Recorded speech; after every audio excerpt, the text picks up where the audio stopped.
pinaghalo-halo po na mga gulay, galing po sa palengke, tapos may darak, tapos meron pong pagkain ng bibe.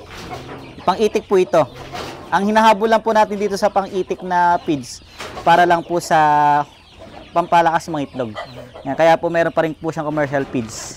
Tapos ito naman po, molasses. Tsaka hindi po talaga parang purong feeds ang kailangan nila. Kasi nga native po natin, hindi naman talaga pinapakain ng feeds eh. Nagpapakain lang tayo ng feeds para kahit paano madagdagan yung production. Kasi nga syempre yung mga feeds alam natin na may hormones yan eh. Mapagpalang araw sa ating lahat mga totoong mga Inday. Kaway-kaway! Yan partner, sa araw po na to, andito po kami sa Kuya Po, Nueva Ecija at pinagmamalaki po namin pinapakilala sa inyo isa pong national awardee sa Young Farmers po sa challenge, si Sir Juan Agriventures. Sir John, kaway-kaway po tayo, sir. Teacher po siya. Ang isa po nating mga kasama ngayon mga idol is isang teacher.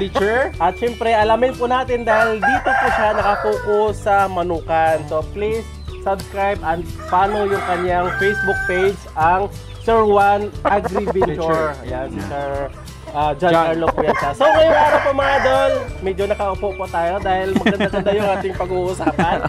So ngayon po is meron tayong hawak na darag at saka parwakan or pawakan. So alamin natin mula sa ating expert si John Carlo kung pwede ba nating ma-compare. First, kung katanungan sir, para masamarize natin mamaya, malaki ba ang income sa darag or dito sa paarwakan? Second ko po na tanong, magkano ang day-old chick dito sa paarwakan at saka dito sa darag?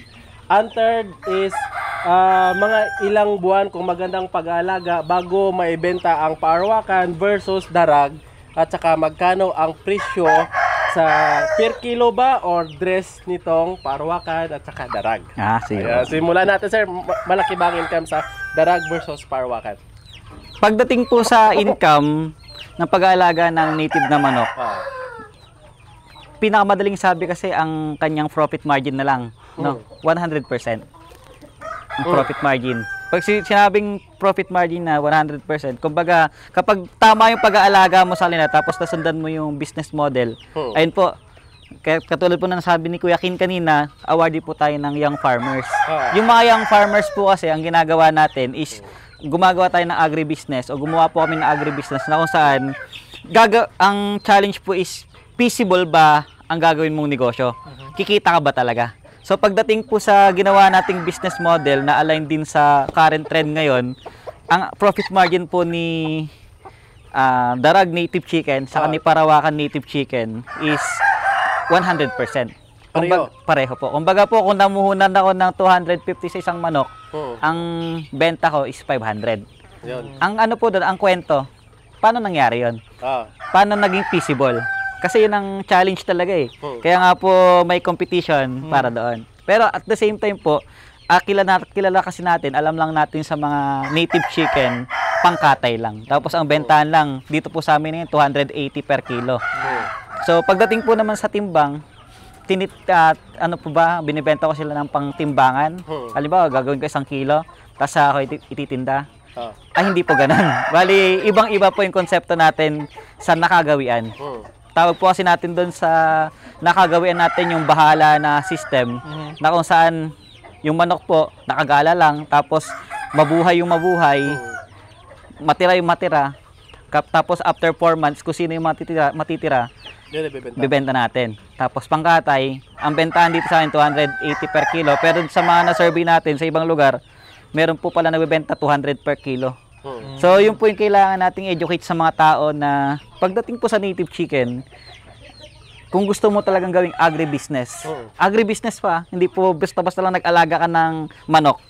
Gusto mong kumita, dapat po yung challenge natin na yung isang, paano ba yun? Yung isang bagay na hindi mo alam na pwede palang pagkitaan, kikita ka. So paano yan sir? Paano natin madouble na halimbawa 250 ang capital mo dito, magiging 500 mo ibebenta at magkaroon ng 100% na margin? Opo. Anong ginagawa niyo po? Okay. Doon po, ang ano po natin, doon na pumapasok yung technology innovation Sir Juan Agriventure. Meron po tayong technology innovation na kung saan po ang ginawa natin, inadopt natin yung na-develop na technology from research center. Sa panguna po ni Doc Jaime Cabarles ng Central Philippine University na nakabase po sa Iloilo.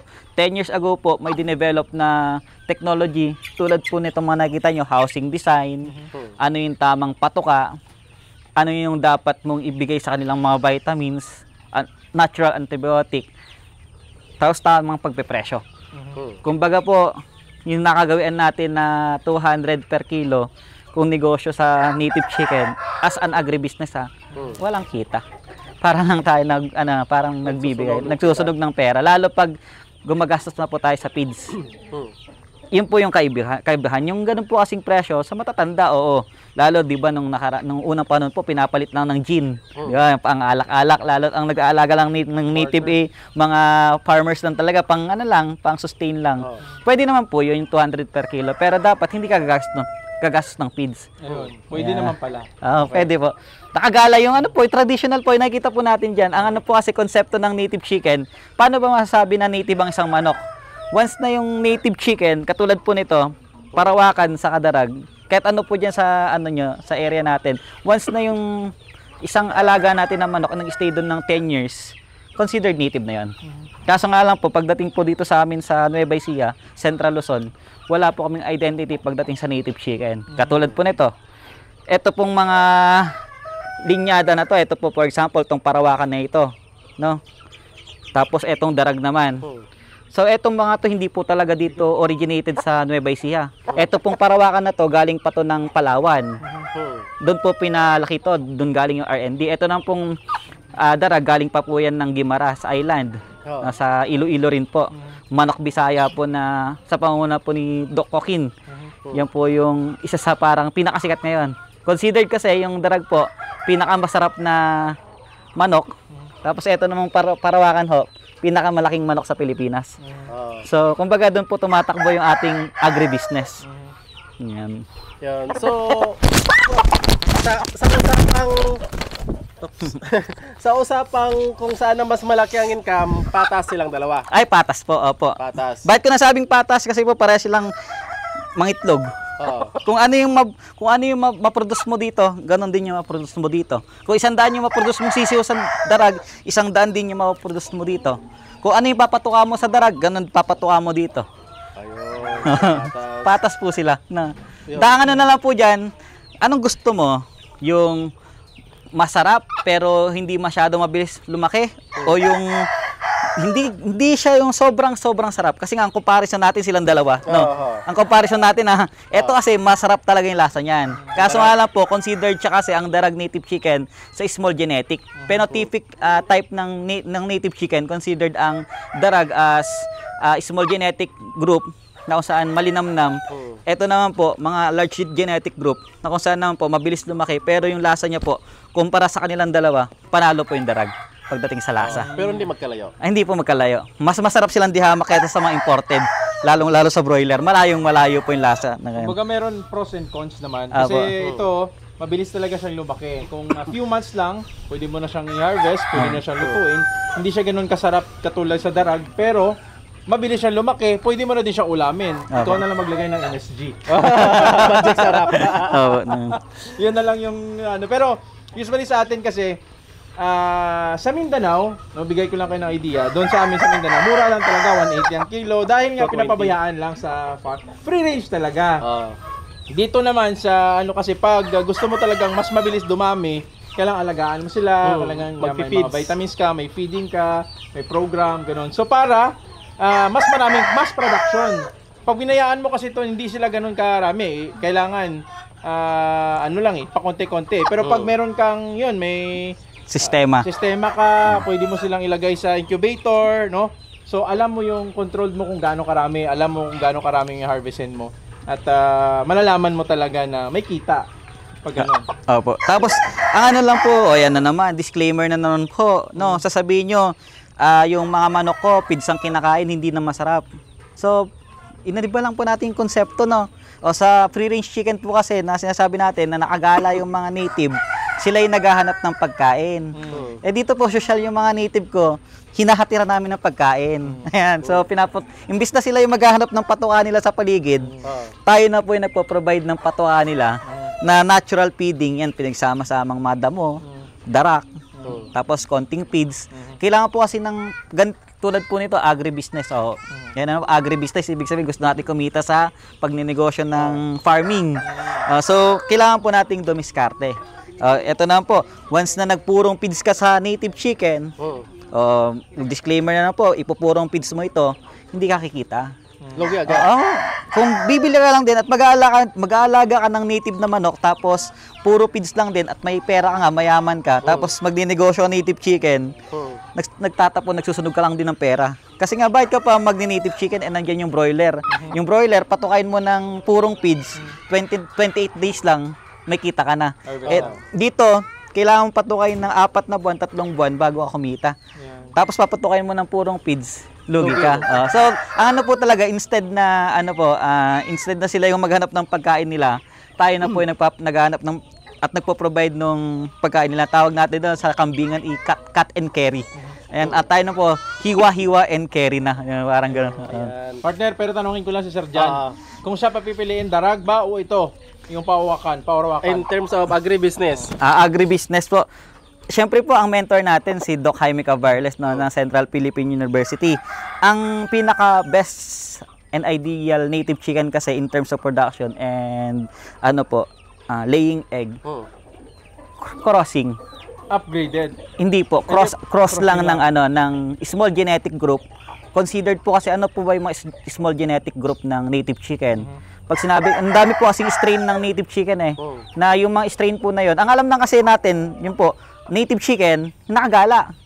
Pero 10 years na po na-develop yung mga iba't ibang strain. Halimbawa po, bawat province meron po yung mga na-develop na strain. Halimbawa etong Parawakan from Palawan. Pagdating po sa inyo sa Mindanao, kilala siyang Pawakan o Basilan. Sa Zamboanga Peninsula naman, meron po silang Zampen. Di ba? Tapos sa Iloilo naman po, sa Guimaras, sa Panay Island, meron silang Darag. Pagdating naman po sa Bicol, may Camarines. Pagdating po sa Batangas, Quezon, Southern Tagalog, meron pong Banaba.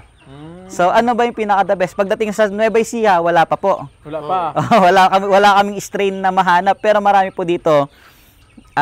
Yung parang linyada po ng asil. Linyada ng asil, which is a family of Parawakan. Parawakan din po yun, magkakapamilya po sila. Tapos pagdating naman po sa bandang Pangasinan, meron tayong Bolinao chicken, which is yung Bolinao chicken nahihirapan po sa preservation.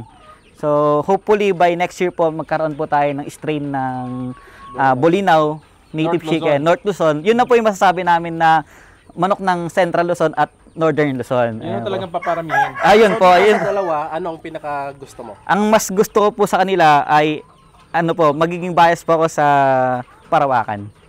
Magiging bias po ako sa Parawakan. Mas po kasi sa timbangan, lalo't nasa Central Luzon po ako, ang po dito sa amin malaking manok. Kung mas prepare ng mga taga Nueva Ecija yung malaking manok compared sa lasa. Kumbaga sanay na po kahit na ganito ang lasa, mas masarap man ito, pero pagdating sa lasa, hindi nagpapahuli. Tapos malaki pa, mas gusto po inalagaan sa backyard. Mas mabilis pong mabenta itong mga Parawakan. So ngayon, sa pangalawang question naman tayo mga idol, medyo matagal-tagal tayo doon na magkano ang day-old chick ng Parawakan versus dito sa Darag? Okay po. Sa business model po na ginawa natin, na ini-study natin, at the same time po, talagang nilista natin yung tinatawag na cost of goods sold. Ang gastos po kasi bago ka makapag-produce ng isang sisiw ay umaabot po ng, sabi natin, nasa 60 to 65 pesos. Isang sisiw po yun. Kaya po ang bentahan natin ng sisiw natin nasa 100 po. 100 pesos. Day old po yun. Parawakan. Opo, Parawakan and Darag po siya. Kumbaga sa price list po niya, parehas lang. Parehas lang ang prices kasi yung egg production nila hindi naman nalalayo. Basta nangitlog ang Darag, nangingitlog din ang Parawakan. So kung maganda siyang alagaan, both sa kanila, ilan buwan pwede na siyang maibenta or makatay? Tsaka magkano yung presyohan kapag naibenta siya? per kilo ba, buhay, at saka yung dress? Opo. Sige po. Ang explanation naman po dyan sa ating agribusiness ngayon, kumbaga doon po kasi sa PSA na status report, parang 7% lang po ng lahat ng native chicken ang nasa Central Luzon. Ibig sabihin, kakunti po na nag-aalaga ng ganitong linyada po na mga native. Kumbaga po, ang ating pong binibenta dito sa ating pong agribusiness, mga breeders. So, ang ano po natin, sa pag-breeders po ang ating binibenta, meron po tayong presyo bawat buwan. Mula pagkasisiw hanggang sa tumanda yung manok, may tamang presyo tayo binibigay para yung profit margin natin hindi nagbabago. Pero po, pinaka-ideal na binibenta sa nila is 3 months old. Ang bentahan po ngayon ng mga pure lines, mga tutok, mga hinday, ayan. So, nakapagbenta po tayo pure lines at ang presyo po ay ganito. Sasabihin ko po bakit, limitado po yung supply. No? Kaya po ang presyo is 500 pesos yung 3 months old. Mga ilang grams yun? Ano lang ho yun, yung sa pag 3 months old, umaabot lang po siya ng 750 grams to 900 grams. Yun yung magkano? 500 pesos po. Ang ano po doon, ang ano natin is breeder's quality. Ibig sabihin, naalagaan ng tama, tapos pwede siyang gamitin as breeder, pwede nyo paramin sa lugar ninyo. Pero pagdating po sa pangkatay, kinakatay po natin siya ng yung iba, 3 months, lalo pag ipaprocess. Ano po kasi, diskarte natin hindi natin binibenta as live. Agribusiness po ulit no? Diskarte po, medyo ano po kasi pagdating po sa native chicken, hilaw na hilaw, tapos medyo hindi na na-inform yung mga kababayan natin. Nasanay na po tayo sa native, tapos yung native Tagalog dito napagala lang, yun lang alam. Kumbaga hindi na nabigyan ng tamang computation. So ang diskarte po natin, yung 3 buwan, hindi natin binebenta as live. Binebenta na po natin yan, nasa tab na. May papaya na. Hindi po dress. May papaya na, may sili na. Cooking na. Kumbaga, ready to eat na. Ready to eat. Nasa tab na. Kasi po ang ano po doon, ang explanation yung sa 'di ba, 3 months. Ayan, kung makikita nyo po yung 3 months hindi pa ganoon kompleto yung balahibo. Yan yung 3 months. Opo, yan yung 3 months, hindi pa kompleto yung balahibo. So kung ibebenta mo yan ng 500 pesos, hindi yan kakagatin ng mga tao. No, hindi po yan syempre talagang as in na magkakaroon ka ng market. Lalo dito sa pinakababa, sa local market. Kasi nga, syempre, tatawanan ka lang. Yung ano mo, 500, das kalit-lit, wala pang ano. So, ano natin, pinoprocess natin siya. No? So, kung sa parang business model mo, hindi siya pwedeng ibenta ng live, hindi siya pwedeng ibenta ng dress. Opo. Para makamit mo yung 500 in 3 months old na chicken. Opo. Ang ano po natin doon, mas gugustuhin ko pang ilagay siya sa tab, luto na, tapos ibenta ko. Kasi may pwesto po kami sa palengke, may kainan kami doon, may tinda kami mga fried chicken. I-display ko siya doon, nakatab na, o kaya with rice na. Lalabas pa rin yung gastos. Tapos kikita ka pa rin ng konti. So, dito sa Parawakan, magkano? Ganon din po. Almost the same. Opo. Ang ano lang po niyan, pagdating po sa timbangan, mas mabilis po talagang tumitimbang ang Parawakan kesa sa Darag. Bago siya mag-1 kilo, dapat mga ilang buwan? 4 na buwan po. Lahat po ng native chicken, no, na alaga natin, basta native, slow growing po sila, 4 na buwan bago sila mag-1 kilo. Ayan. Kasi partner ba sa atin, ang native chicken po sa amin, lalo na sa Pulumulok, is nasa 200 to 220 per kilo. Maybe, kasi nga, siyempre, ano yon range. Apo. Nilalagyan na ng patoka kung umaga, kaunti, and then magre-range sila, and then pagkahapon ulit pag-uwi. Maybe hindi siya malugi. Pero dito po sa Luzon, dahil inaalagaan po siya, so, paano sir ang market na hindi ka malulugi? Kasi syempre like sa'yo na inalagaan, halimbawa may kilala po tayo, hindi naman po nagkakarinderya or nagluluto. Ibebenta lang po nila na buhay. Ano yun? Lugi, as in lugi.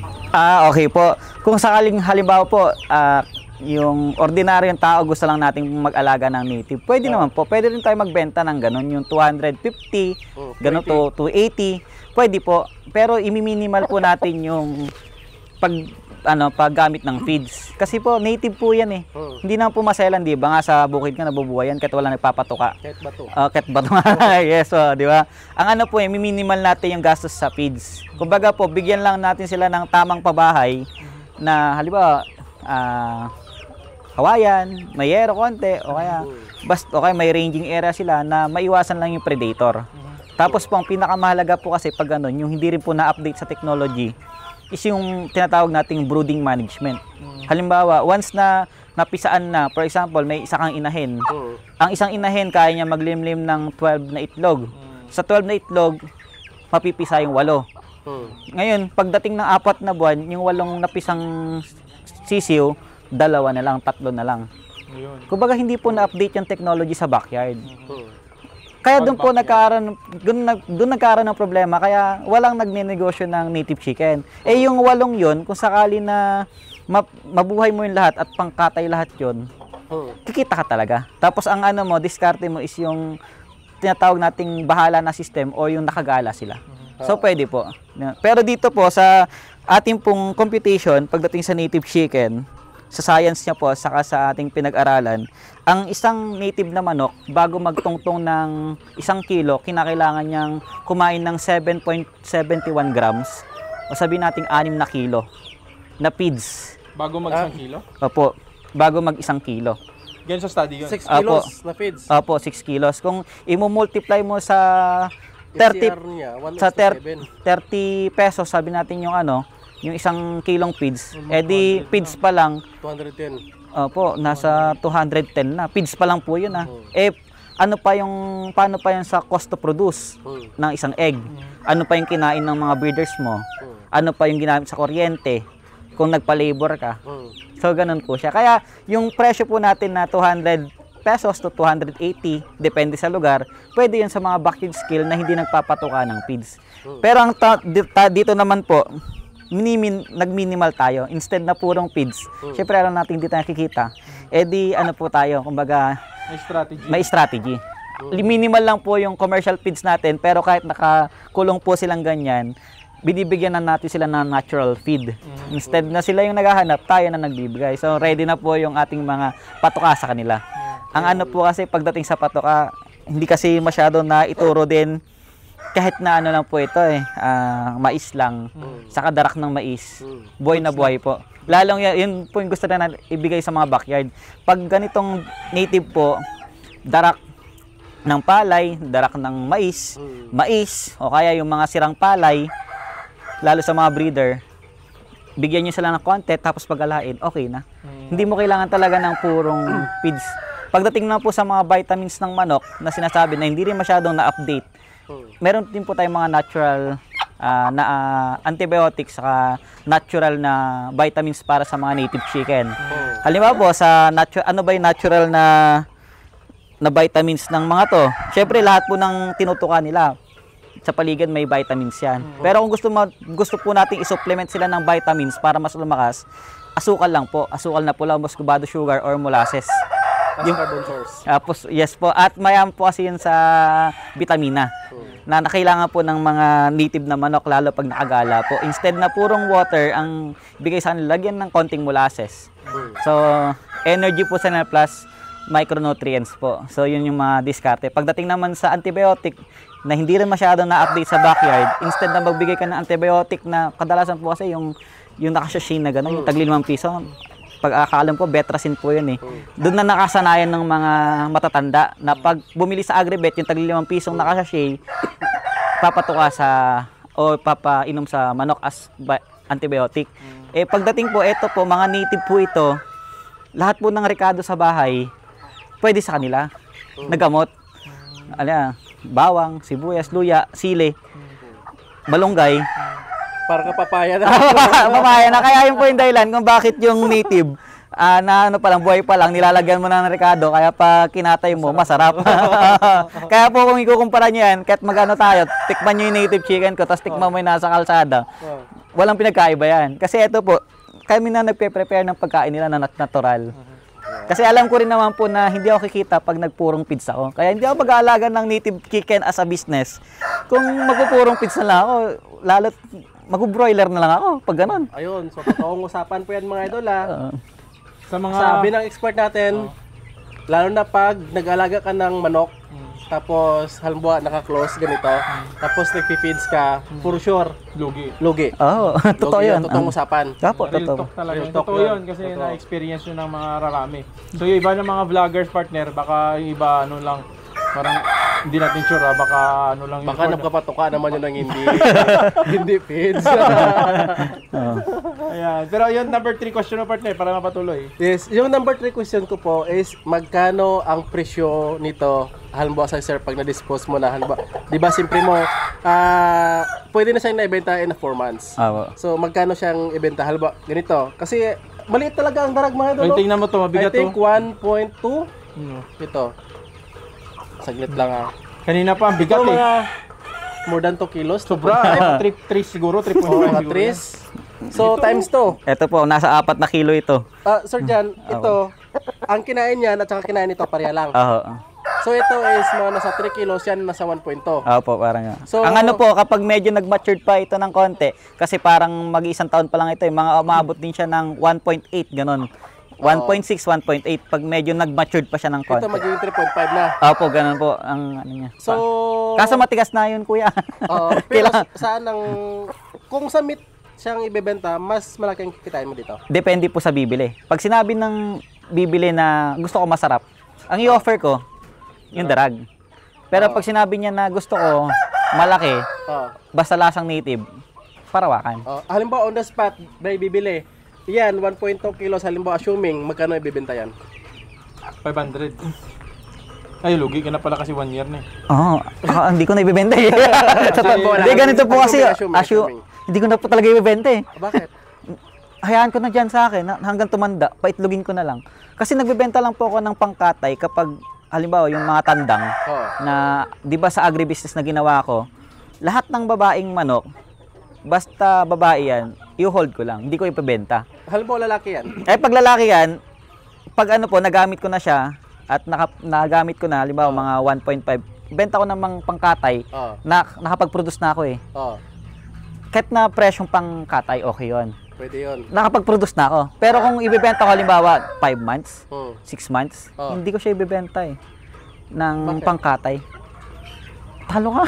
Kasi pinapadami hindi, na. Di ba ganito? Pero sa'yo, lahat dito, pinaparami mo na lang. Opo, ang ano po, ina-outputan natin lahat ng tandang kapag 3 months na. Doon na po yung sinasabi natin kasi po, agribusiness yung ginagawa ko, di ba? Ano, bali, 3 ang months. pagbenta, 3 months. Opo, lahat ng tandang ko, kung sabihin natin na 100 heads na produce ko, no? Kung 50 yung tandang, 50 inahin, yung 50 na tandang, kailangan ko lang doon mga 10. O, yung lahat ng pinakagwapo, itatago ko na. Yun yung bebenta ko as breeder. Oh. O, yung the rest po, For katay. for katay na po yun. Anong explanation Yun doon? yung 500. Opo, yung ano po, yung mga breeder quality Hmm. Pero yung mga hindi po pang breeder quality, discarding ano na po yun. Innovative products. Ano po yung mga innovative products na yun? Yung una, yung nasa tab. Pangalawa, ilagay mo sa bote. O, isang ganyan kasi, 150. Benta mo sa online shop, benta sa trade fair, mabibenta yan. Pero sa ano po, yung pangkatay, hindi ko siya inaano talaga as pangkatay as is. No? So, ganun po siya tumatakbo. Pag ano po yan, halimbawa, sobrang dami. Sobrang dami yung ano ko, yung native ko. Ang gawin ko na po diyan, ano na, sugal na. Pakawalan ko na yan. Basta nag 3 months sa akin, pakawalan ko na yan. Pagalain ko na dito sa area ko po. Kasi hindi ko na bibigyan ng commercial feeds yan. Kasi alam ko na hindi na ako, malulugi na ako. Kasi imagine mo yung 3 months na native, kumakain ng 80 grams per day. So, ibig sabihin sa 90 times 80, Oh, 7.2 kilos din. oh, ang laki. Tapos, yung 1 kilo po nila na bago mag 1 kilo yon yung mula halimbawa 750 grams to 1 kilogram. O sabi na bago mag-4 na buwan, kinakailangan niya ng another 3 kilos. Ng Ganun, feeds. so lugi na. Lugi na. So sa bintahan, ngayon kung ganito na siya kalaki, mas kikita ka dito. Babae, lalaki. Halimbawa, parehang babae o parehang lalaki. Pares po yung presyo nila. Ang ano po dyan, 500 din to, halimbawa, kung 3 months old. opo, babae, lalaki, 500 po talaga. Kahit 2 kilos na siya. Ay, hindi po Pag ganun po, iba na po yung presyo ng breeder's quality, breeder na po yan. Lalo yung mga RTL, mas mahal po yung RTL. Yung RTL po natin na mga 5 months, 6 months, yung hindi pa nangingitlog, hindi pa nagagamit, umaabot po yun ng 750, 800. Pero parang hirap ata tayo dito makakain ng native pala sa Luzon. Ang ano po natin, yung mga yung mga karaniwang native o yung native Tagalog, makakain tayo. Marami pa rin po. Kasi ang ano po natin, unang-una, rarity, yung rare siya dito sa amin. Ibig sabihin, iilan lang po yung may alaga nito. Katulad nito, galing pa ng Palawan, ayan, galing ng Iloilo. So, hindi po siya ganun karami nag-aalaga. Karamihan po, dumadayo pa yung mga tao para bumili dito. Ang ano po kasi, si Sir Juan Agriventure, as an agribusiness po, may tinatawag po tayo inbound marketing. Ibig sabihin po, ang diskarte po natin sa pagbebenta ng native chicken, bumili kung sino yung may gusto. Hindi natin inaalok sa mga tao. Kumbaga po, kusa po na pumupunta dito sa ating manukan yung mga gustong bumili. Tagasan po ba sila? Yung iba nanggagaling pa ng Baguio, ng Nueva Vizcaya, Bulacan, Manila, Laguna. Dumadayo po sila. Kumbaga sa profile naman po ng mga bumibili ng ganitong pong klaseng manok na talagang mga pure lines po, sa profiling nila, mako-consider natin na sa Class A and Class B. Ibig sabihin, considered pa rin ang native chicken as premium chicken. Ngayon, kaya solid lang na 500 pesos ang 3 months old. Oo, lalo't may pambili naman yung bibili. At bibili siya dahil gusto niyang magkaroon ng native chicken na pure line na hindi mo makukuha dyan sa palipaligid lang. Kasi itong mga to, ang kagandahan dito, 10 years from now, pag nag-alaga ka, parawakan pa rin yung alaga mo. 10 years from now, darag yan, darag pa rin alaga mo. Walang inbreeding. Ano po, hindi tayo nag-inbreeding, line breeding. Meron po tayong diskarte. Halimbawa, hindi natin pinag-breed ang magkapatid kasi liliit yung manok. Pero meron tayong sinasabi na balik sa nanay, balik sa tatay. O kaya naman, first batch, second batch, sila yung pinag-breed. Kumbaga, hindi po siya, kasi pag nagkaroon tayo ng inbreeding, masyadong magkapamilya, lilit po ng masyado yung manok. Saka mahina po sila. Either balik lang sa tatay or balik sa nanay, hindi yung magkapatid. Opo. So yun, grabe, tatlong tanong yun, pero sobrang mga 30 minutes na siguro yan. Kasi sobrang daming knowledge na pwedeng i-share sa atin si Sir Juan Agriventure.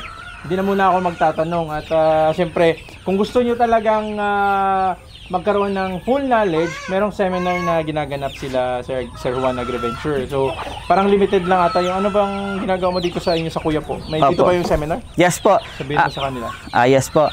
Dahil nga po bagong-bago yung technology natin and yung native chicken as an agribusiness, ibig sabihin po, gumagamit tayo ng makabagong teknolohiya, tamang paraan ng pagpapatuka sa mga manok. Ano ba dapat yung pwedeng ipatuka sa nila pag hindi sila kumakain ng feeds. So tayo po ay nagkakaroon ng monthly seminar dito po sa ating pong farm, dito po sa Kuya po Nueva Ecija. Nag-i-invite po tayo through social media ng mga gusto pong makilahok. Doon po sa ating seminar, libre na po yung agahan, buffet pa po yun, libre na rin tanghalian, merienda, makakakain ka pa ng native na manok, tapos meron pang freebies. Ano freebies? Masarap po syempre. Syempre hindi natin papauwiin kasi nga po, ang gusto natin, once na umattend ka ng seminar kay Sir Juan Agriventure, uuwi ka nakangiti. Yung gusto natin. Natuto na, nabusog pa. Ayun sa mga idola, please contact lamang po ang Facebook page ni Sir John Carlo, ang Sir Juan Agriventure, sa mga gusto matuto mag-seminar. At saka marketing, meron din ba doon? Marketing strategy? Kompleto. Yes po, meron po tayong marketing strategy. Halimbawa, hindi ka marunong sa social media. Tapos ang alam mo lang yung traditional method. Tapos wala ka namang, madalas po kasi hindi ka naman sikat. Kasi daw, yun ang lagi binabash, sikat ka lang kaya ka nakapag-benta. Yung po madalas sinasabi sa social media. Pero meron po tayong tinuturo, what if karaniwang na farmer na nag-aalaga lang, meron po tayong tamang diskarte na binibigay sa kanila para kumita rin sila kahit na dyan lang sa palipaligid nila ibebenta. Opo. Ang ano po kasi doon, technology. Yung sinasabi nating bahala na system, free range system, and dito po ang ginagawa kasi natin, commercial system. Ayan. So tinuturo po natin lahat yan. Kaya po ang ano natin, ang ating pong agribusiness ng native chicken is mula backyard scale hanggang commercial scale, meron tayong ginagamit na technology. Kasi ang gusto po natin, balang araw, kahit paano yung ating pong native chicken makapasok naman na sa SM. Kasi ang tagal nang may native na manok, wala pa sa SM ang native na manok. So through the innovation po ng technology sa production, hopefully sa masusunod na taon po makita na natin yung native chicken sa ating pong SM. Yan po. Parang gusto kong magtanong ulit ng isa pa, partner. Ano ba ang future ng Sir Juan Agriventure dito sa farm mo? Parang may expansion eh. Pag sabi niya, parang maraming gagawing expansion in the next few years. Opo. By God's grace po, nagsimula tayo dito sa ating manukan na 200 square meters po itong ating pong area na nakikita nyo dito ngayon na backyard scale po ng production ng native chicken. But the Young Farmers Challenge po na sponsored ng ating pong mahal na si Senator Amy Marcos, ini-invite niya lahat ng mga kabataan na mahikayat po na bumalik sa agrikultura. I-cultivate natin ang ating area. So tayo po sa ngayon ay may nirerentahan na 2 hektaryang lupa na kung saan ang challenge natin, kaya mo bang mag mass production ng native chicken? Kaya mo? Kakayanin. Kayang-kaya yan, no? So, ang ano po natin doon, hindi po kaya ni Sir Juan Agriventure na ako lang. Lalo't nakasuporta po ang gobyerno sa atin, nakasuporta po ang Department of Agriculture, kumbaga po sa pagdating sa technique, veterinary services, market link, andyan po ang ating pong government. Napakasigasig po nila, lalo sa mga kabataan na gustong mag-farming. Kasi nga po, kukonti na lang ng mga kabataan na gusto mag-farming. Ang ano lang po natin, we must stop them. And we must prove na kaya natin. Na talagang yung love of farming, sana po maibalik sa mga kabataang Pilipino. Yan po. So, we are accepting the Young Farmers Challenge. Kaya pala awardee siya, na-accept niya. Tapos siya nanalo. Grabe. Congratulations ha. Ay, salamat po. Tuloy-tuloy ata ito ilang years at ang ano niya. Kasi merong, siyempre makaka-expand ka dahil nga tinulungan ka ng government. No? So, yun ang magandang nangyari. Opo. So, hopefully, babalik kami dito in the next few years. Makikita natin ang full expansion at full development. At hopefully, talagang magiging innovative yung mangyayari doon sa kabila. 2 years dito lang sa... Mag-integrated farm na siya eh. Integrated farm, yes. Oh, Saka, praying for that. partner, sa atin naman, share ko lang. Sa Mindanao kasi partner ha, share ko lang kunting idea lang ha. Yung native na manok, ano na sa atin? Ordinary. Ang dami. Dito, espesyal. Ang mahal, pero sarap talaga. Pero nagluto na si Ma'am Lalin. Shout out doon kay Ma'am Lalin. Doon nagluto siya sa farm niya. Darag. Yan. So maraming salamat sa inyo matutumang hindi. Maraming salamat Sir Jan. Sir Juan Agriventure. At marami kayo natutunan. I-follow niyo po siya kasi mas marami kayong matututunan dun sa page niya. At yun, sana po na-inspired namin kayo sa mga young farmers, young generation na gustong mag-engage into farming. Merong makabagong technology na pwede nating i-adapt, pwede nating innovate, pwede nating i-modify, o pwede nating i-apply sa farm natin as long as may knowledge tayo. Dito naman kami ni Part Dan para mag-share sa inyo ng mga ganong ideas, mga techniques, mga strategies, para hopefully kung ma-inspired namin kayo, mag-engage kayo at ma-embrace nyo yung mga makabagong technology sa farming. At sigurado sana, hopefully, kagaya ni Sir Jan, no, medyo natulungan at hopefully soon, lalaki ng lalaki. Kasi meron talaga siyang goal. Yun ang maganda, may goal ka at may pangarap ka na gagawin. Hindi lang para sa'yo, kundi para sa community. Yes. At sa buong Pilipinas, kasi yun yung goal niya eh. Hopefully, di ba, SM. Buong Pilipinas may SM na din eh. So pag nagkaroon ng ganong native na chicken na available sa mas maganda, di ba? At kailangan po natin ng mga kasama. Ayun, kailangan yun. So kailangan namin kayo din, no? Tulungan tayo. Please share the video and like Pinoy Palaboy. Click the notification bell para updated kayo sa mga bagong tips and techniques sa pagpa-farm. At sana po sa susunod na episode, kayo naman ang feature namin ni Part Dan. Ayan, so mga idol, bago tayo magtapos, shout out muna sa ating kaibigan, si Doc Custodes. Yes. Ayan. Doc, Kung saan yung mga Custodes tanong chicken. din natin, Custodes chicken is yun din yung naitanong natin ngayon. Kasi Ayan, medyo concern siya dahil wala nga pong darag. medyo naiintindihan na natin yung mga sistema. Ang matalino si Sir Jan talaga. Na-explain niya kahapon pa, nag-explain siya. Nag-gets namin yung mga ginagawa, yung mga nangyayari. talagang nag-gets niya at sinasabi niya sa amin at napapatunayan namin na totoo nga yung mga sinasabi niya. Ayan. So kung gusto niyo po mga idol ng mga diskarte, please like and follow na po ang Sir Juan Agriventures. Kung meron kayong mga katanungan, pwede niyo po siyang direct contact doon sa kanyang Facebook page. Baka matambakan ka. Yun nga lang po. At siyempre, pwede din po kayo mag-leave comment mga idol. Baka po masagot po namin sa aming next episode. So magkakaroon po tayo ng part 2, partner. Kasi medyo mahaba na yung ating episode. Yes. So kung papapiliin po kayo, depende na po sa desisyon nyo kung darag ang inyong alagaan o itong pawakan. Depende na po sa inyo. Kung gusto nyo po ng pangmalakihan, lalo na kung negosyo man or konsumo, dito ba kayo sa pawakan na malaki? Yan, mabilis lumaki. Yan, or darag na medyo mahina lumaki. Pero masarap. Ito may masarap. Dagdagan nyo lang ng konting magic sarap. Pero Kuya Dan, according to our mentor sa si Doc James, pinaka the best sa native chicken, crossing out of small genetic group and large genetic group. Yun ang gagawin nila. Ibig sabihin, kaway. pagka-cross ng Parawakan, which is the largest native chicken, and the Darag native chicken, which is the tastiest native chicken. Hopefully 10 years from now, meron na tayong Hindi masarap ka na. mag-cross, halimbawa. Hindi pwede po. Yun po ang pinaka the best. Instead na i-cross mo sa imported, malayo yung Pero lineage hindi niya. basta-basta ganun. Ay, hindi po. Instead na i-cross mo sa heritage na ibang bansa, cross mo na lang silang dalawa. Sa amin, naka-practice na po kami niyan kasi ako is lalaking medyo bukid, bundok. Sa amin kasi, actually na namin yan nagawa. Yung hulo, ito yung pauwakan, di ba? Opo. Kinakross namin, I think darag yun kasi maliit. Opo. Kinakross namin, hindi namin lang alam kung ano yung lasa kasi syempre almost native, same native. Ang pinaka-purpose ng pag-cross namin dahil yung like yung darag na small breed, ano yun tinggas. Kumbaga kung 15 ng itlog, almost 15 din yung sisiw. Exactly. So, ang lahat ng babae, yung maliliit na breed. Ang lahat ng lalaki, yung malalaking breed. Kasi kung itong malalaking breed, sa 15 na itlog, siguro may 8 or 10 lang nagsusurvive. Kaya yung inahin namin, yung native, maliliit. Yung maliliit talaga. Kasi almost 100% or kahit isa lang na mabulok na itlog or perfect talaga yun kasi iwan ko masipag sila maglimlim.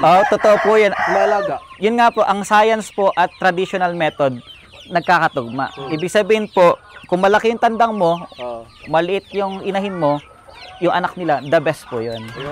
Lalo't mabilis silang magparami. Yung maliliit po na native chicken, mas marami silang mangitlog kaysa sa malalaking parang Pinoy at saka Amerikano ba? Oh, yeah. Nalayo yung mga Pinoy at Amerikano. So, yun mga tutunan. So, medyo may mga technicalities kasi yun. Hindi basta-basta din ganun. Pero kung nag-work yun, baka the next following na breed nila, baka iba nang ano yung mangyayari. Kaso nga lang po, pag imported kasi saka lokal, yung mga anak mo, may maitim, may maputi, may matangkad, may bansot.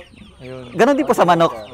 Di ba po? Ayan. So, Sir Jan, may mga ano ka ba, may mga advice ka ba sa mga kagayan mong mga young farmers na gustong mag-engage sa ganitong klaseng? Inspired niyo po sila?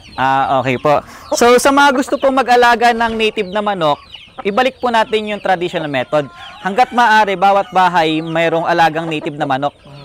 Kahit ikulong mo yan, basta tama yung technology na ginagamit mo, okay naman. Mabubuhay. Tapos po, para hindi rin nagnanakawan ng native na manok, no? Kasi mag-alaga tayo, tapos hindi po sila ganun kagastos kumpara sa iniisip nyo po, no? So, lahat po, inikayat natin na sana bawat bahay magkaroon po ulit tayo tulad dati na mga alaga ng native na manok na kung saan yung itlog at pangkarne sa atin na tayo na nagpo-produce. Kasi naniniwala tayo na local production talagang kailangan para ma-sustain ang Pilipinas. Na hindi tayo umaasa sa ibang bansa. Para naman po sa mga kabataang magsasaka at mga kabataan po na gusto pong magsaka, pagpatuloy nyo lang po, mahalin lang po natin. Marami pong paraan para kumita sa farming. Hindi lang po native chicken ang pwedeng pakakitaan. Lahat po ng klase ng pagsasaka pwede po yan. Ang tamang gawin lang po, tamang research, tamang mga tao na pagtatanungan, at tamang pag-aaral, paghahanda sa gagawin nyo pong agribusiness. Kasi wala naman pong agribusiness na lugi. Liban na lang kapag nagkamali, yun nagbi-business. Pero pag tama po yung knowledge natin, tama yung in-invest natin na simula, sigurado naman, kahit sa agribusiness yan, kikita po tayo. Ayun. So tandaan nyo din po, dagdag lang doon, tamang kasama. Ayun. Importante yung tamang kasama kasi pag mali yung kasama mo, mapupunta, basta yung street kayo, lumiliko kayo ng landas. Oo. Tamang manok ha. Tama manok ha. Oh. So tandaan nyo po, Luzon, Visayas at Mindanao at sa ibang bansa na ikot na namin ni partner, iba't ibang diskarte, iba't ibang farming techniques at iba't ibang farmer hero. Ngayon pong episode, si Sir Juan Agriventure, talagang napakagaling, napakatalino. Next episode, papunta po kami sa farm dito, igutikot pa kami para malamas marami pa kayong matutunan. Sana po sa sunod na episode kayo din po na pa-feature namin, mag-message po kayo, mag-comment po kayo. Yan, maraming salamat mga idol. Tamang patuka pa ha. Maraming salamat mula yan dito ila Sir Juan Agriventure, si Sir Giancarlo. Maraming salamat, happy farming. Mula dito sa Kuya po, Nueva Ecija, happy farming, kaway-kaway, mga Bye-bye. totoong mga hinday. Kita-kits sa sunod na video. Kaway-kaway, kaway-kaway.